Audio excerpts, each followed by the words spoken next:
শাসকের দপ্তরের সামনে পুলিশ প্রশাসনকে লেলিয়ে দিয়ে বড় বড় বাসের মোটা গেট বানিয়ে ব্যারিকেড বানিয়ে ভারতীয় জনতা পার্টির কার্যকর্তাদেরকে আটকে রাখার চেষ্টা করছেন করুন। কিন্তু যে সমস্ত পুলিশ প্রশাসনের কার্যকর্তারা তারা এই তৃণমূল কংগ্রেসের সমস্ত ছাত্র চোর চিটিংবাজ এইরকম একজন নিকৃষ্ট মুখ্যমন্ত্রীর কথা শুনে নিজেদেরকে দলদাসে পরিণত করে নিয়েছেন, সেই পুলিশ প্রশাসনকে বলব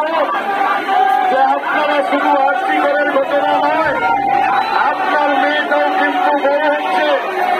আপনার মনের মধ্যে স্বপ্ন আছে যে আপনার মেয়েকেও আপনি ডাক্তারি করাবেন, আর্থিকের থেকে বড় বড় সরকারি বেসরকারি সুপার স্পেশালিটি হসপিটালে আপনারা ডাক্তারি করাবেন ভাবছেন, কিন্তু রাজ্যের যে রাজনৈতিক দলের আপনারা জনতা কাজ করছেন সেই মুখ্যমন্ত্রী